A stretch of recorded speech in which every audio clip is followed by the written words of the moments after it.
మీరు చూస్తున్నది ETV 4U channel. ఈరోజు భద్రాద్రి కొత్తగూడెం జిల్లా కొత్తగూడెంలో జరిగిన వార్తా వివరాలు ఇప్పుడు చూద్దాం. భద్రాద్రి కొత్తగూడెం జిల్లా కొత్తగూడెం పట్టణంలో బాబాసాహెబ్ అంబేద్కర్ 133వ జయంతి వేడుకలు ఘనంగా జరుపుకున్న వేళ కొత్తగూడెం హెడ్ పోస్ట్ ఆఫీసు సెంటర్లో గల అంబేద్కర్ విగ్రహానికి పూలమాలలు వేసి నివాళులర్పించారు ఎస్ఎస్ఎల్ నాయకులు భూపతి అశోక్. అనంతరం కార్యక్రమాన్ని ఉద్దేశించి ఆయన మాట్లాడుతూ డాక్టర్ బాబాసాహెబ్ అంబేద్కర్ ఈ దేశానికి దిక్సూచి అని, భావి భారత పౌరులకు మార్గదర్శిని, పేద బడుగు బలహీన వర్గాల ఆశాదీపమని, ఆ మహనీయుడి స్ఫూర్తిని అందరూ ఆదర్శంగా తీసుకోవాలని పిలుపునిచ్చారు. ప్రస్తుతం సమాజంలో ఒక దళితుడే మోసం చేయడం జరుగుతుందని అన్నారు.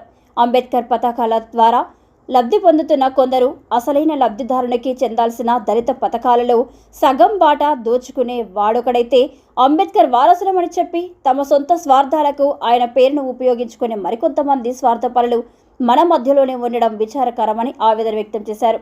అంబేద్కర్ 133వ జయంతి వేడుకలు జరుపుకుంటున్న వేళ ఆయన సాక్షిగా నేటి సమాజంలో దళితుల బ్రతుకులు దుర్భరంగా మారి దయనీయ పరిస్థితులు ఎదుర్కొంటున్నారని గుర్తు చేశారు. చదివిన చదువులకు సరైన ఉద్యోగాలు రాక ప్రైవేటు పనుల్లో నలుగుతూ శ్రమ దోపిడీకి గురవుతూ చాలని వేతనాలతో వారి బ్రతుకు మారాన్ని మోయలేక వెనుకనుయ్యి ముందు గొయ్యిలా వారి పరిస్థితులు నెలకొన్నాయన్నారు. ఈ మధ్యకాలంలో ఆర్థికపరమైన సమస్యలతో సతమతమై దళిత బిడ్డలు ఆత్మహత్యలకు పాల్పడే సంఘటనలు నిత్యం వింటూనే ఉన్నామని, అంబేద్కర్ 133వ జయంతి ఉత్సవాలు జరుపుకుంటున్న తరుణంలో కూడా ఇలాంటి సంఘటనలు జరగడం విచారకరమన్నారు. ఇలాంటి వారి ఆకలి చావులు, ఆర్తనాదాలు, హృదయ వేదన మీకు వినపడడం లేదా? వారి కన్నీటి గాథలు కనపడడం లేదా అని దళిత నాయకులుగా చెలామణి అవుతున్న కొందరి ఎస్ఎస్ఎల్ నాయకులు భూపతి అశోక్ ప్రశ్నించారు. జయంతి సందర్భంగా బాబాసాహెబ్ అంబేద్కర్ గారికి మరి మనందరికీ కూడా శుభాకాంక్షలు తెలియజేస్తూ, ఈ దేశానికి దిక్సూచి బాబాసాహెబ్ అంబేద్కర్, భారత పౌరులకు మార్గదర్శి బాబాసాహెబ్ అంబేద్కర్. బాబాసాహెబ్ అంబేద్కర్ లేకపోతే మన బతుకులు ఏ విధంగా ఉండేదో ఒకసారి ఆలోచన చేయండి మిత్రులారా. బాబాసాహెబ్ అంబేద్కర్ మనకి రాజ్యాంగం రాసి స్వేచ్ఛ, స్వాతంత్రము, అలాగే స్వేచ్ఛగా బతికే హక్కు మనకి బాబాసాహెబ్ అంబేద్కర్ ఇచ్చింది. కాబట్టి మనమందరం కూడా ఆయనని గుండెలో పెట్టుకోవాల్సిన అవసరం ఉందని చెప్పి ఈ సందర్భంగా తెలియజేస్తున్నా.